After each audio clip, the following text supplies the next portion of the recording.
BoogardMG. You haven't subscribed to him, subscribe to Boogard. He's very cool. Very cool. Why everyone downplays their main in fighting games. Let's see it. Character downplay in fighting games is as old as time. Legends say that millions of years ago, after a long day of hunting and surviving the wilderness, cavemen would all gather around a fire and argue about how Jin is actually pretty overrated because he has bad lows. If you've had any experience with the fighting game community, you've seen this. It is I don't downplay nobody. I make videos primarily on Tekken, and every single time without fail, when I talk about a character who is objectively strong, I get hundreds of comments from people trying to justify it. Truth. Often getting very, very heated about it. Truth. Don't get me wrong, people do this in all character-based online games, but there's something about fighting games that makes it so much more intense and heated. Maybe it's because of the nature of 1v1 games. In fighting games, it feels like you have way more personal connection to your character. They represent your playstyle and can often serve as an extension of oneself at high levels of play. Oh man, I never thought of that. That's very old. Okay. If someone has a main in another online game like League of Legends or Overwatch, at most they've only been playing that character for as long as the games have existed. Yeah. Which, compared to fighting games, are relatively new. Some people have been playing Ken for 36 years, Law and Yoshimitsu for 30 years, and that level of time commitment builds an absolutely crazy connection to these characters. To the point where some of these people, a lot of these people, actually get personally offended when someone insults their character. That's not true. Feel for their fictional character and make it their utmost priority to defend them to the death at any given chance. What happened to separating the player from the character? Yeah, I can't get separated. Being an even remotely healthy way to engage with fighting games. Can't be. And listen, there's nothing wrong with defending your main if you genuinely disagree with what someone said. Sure. But like, if every single pro player is putting your character at the very top of the tier lists, you should probably look into that. Yeah. Rather than spending all of your time arguing with people on Reddit about why all the pros are wrong and they just don't understand the way you do. Platinum player, by the way. Ego is also a huge factor here. Let's be honest, the vast majority of us want to win when we play fighting games. That is true. It's funny. When we lose, we want to blame the character we lost to. This character is so cheap. I only lost because I don't know the matchup. You know what? I only lost because my character is bad. True. When we win, we want to distance ourselves from the character as much as humanly possible. I won because I outplayed you, and that's it. The idea of you winning just because of your character being strong is something. Listen, brother, this is pretty accurate. People's egos intrinsically want to take all the credit for their wins, and anything, even the slightest suggestion that they might be having an easier time or be a little bit privileged because of their character, immediately creates two branches in the universe timeline. They can either A, not let it bother them, accept that they're playing a strong character, and keep enjoying that character and enjoying the game. Just knowing. Or B, fight to the death on Reddit and in YouTube comment sections, going through every single reason why the character is actually mid-tier, while simultaneously attacking every single person who disagrees. Yep. Unfortunately, I've been dealing with way too much of option B recently. People don't just downplay their characters in terms of viability. It's also a huge thing when it comes to character difficulty.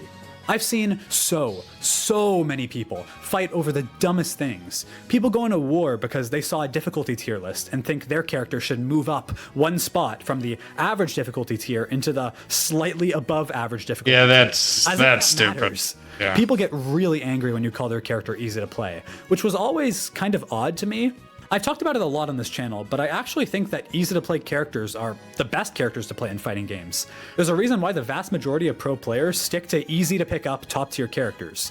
Easy characters means there's way less room for error, and you can focus entirely on outplaying your opponents, rather than fighting against your own character. Easy characters are awesome, but people can't handle it. It's almost certainly still. How many times is he trying to do that overhead? Holy crap! Means that they're doing less than that was an actual tournament. That dude tried to do the overhead so many times. Often leads to you becoming a way better fundamental player. Dragunov. The reality is there's nothing wrong with playing top tier characters. There's nothing wrong with playing easy top tier characters. Who cares?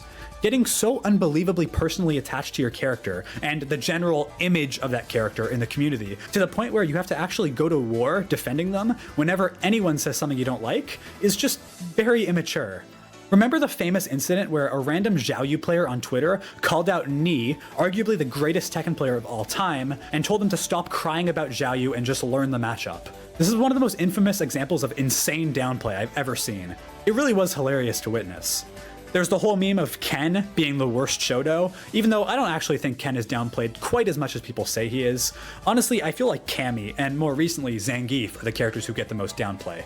And don't even get me started on Smash players. Every time I see someone put Roy in mid-tier, I feel like I'm gonna lose my mind. I've just never seen the problem with accepting that your character is strong. It doesn't mean you have to stop playing them. Who cares what other people think?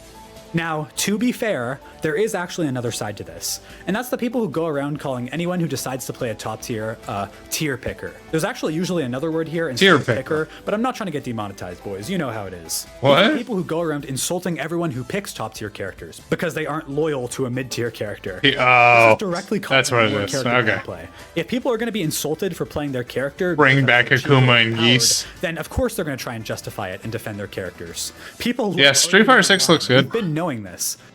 A lot of people play fighting games because they want to win, and picking these characters gives them the easiest time winning. I really see nothing wrong with people doing this. Every character is available to you in fighting games. I've actually learned the matchup with Kazuya a little bit better. Is more or less on an equal playing field in fighting games. Which is good. Character loyalty is great and all, but if you choose to play a mid-tier character and then flame others for picking the best character in the game, it's like, then go pick another character. Yeah, literally no one is stopping you. This definitely contributes to character downplay. No, he's absolutely right, because I always say that, but I'm like, character you like the most. Most fighting games are balanced to the point where I don't want to play a different professional character. player No, flying out. I want to play my character. You can win and do well with everyone. If you want to play a top tier, great. You can play a strong character and also acknowledge that they're strong. Admitting that the character you play is strong or even overpowered doesn't devalue you as a player or as a person. It just means you're being realistic, and you shouldn't make it your life's mission to downplay your character to every single person. God, that low. That freaking low, man. If you believe that all the pro players are wrong and you're right, then fight away, I guess. I'm all for people expressing their hot takes or unconventional opinions, but maybe sometimes I do. A little bit more civil with it. The hell sweep. I don't actually think most people are in this situation, though. I think most people are, as the kids say, on copium. It all comes back to the ego. They refuse to accept that their character is strong, because that means they have no excuse for losing. If they lost, they got outplayed. Remember what I said earlier? Everyone wants to blame their losses on either their opponent's character or their own character, and they will always find a way to do one of these. Even if that means spending hours online arguing that Jin is weak. I've been pretty good about it lately, I think. He just needs to learn the matchup and get good. As someone who's been at least decently successful in fighting games, I can tell you this. If you actually want to take a fighting game seriously and improve, you need to drop the ego. If you're in the position where you're starting fights on social media every time someone says that they think your character is too strong, what does that say about where you're at? This isn't helping you improve. This isn't helping anyone. If you don't believe in your character, why even play them? Focus on improving and enjoying the game. That's it. Stop downplaying characters, guys. Besides my character, of course. My character's trash. That's all I got for this video. If you enjoyed, make sure to like and subscribe to support more content like this. I primarily made Tekken content, and I'm going to continue making Tekken content, but I want to expand, hopefully making more general videos like this, and also videos on the Street Fighter series. So if you're interested in that, please consider subscribing to the channel. It's a really, really big help. Combo. Only about 20% of the people who watch me are subscribed. Really? As always, big thanks to my YouTube members and Patreon patrons. I couldn't do this without you. Subscribe to Boogard. Take it easy. You take it easy. That was BoogardMG, why everyone downplays their main in fighting games. Subscribe to Boogard. Apparently you guys aren't, so do it. Man need love over here, man.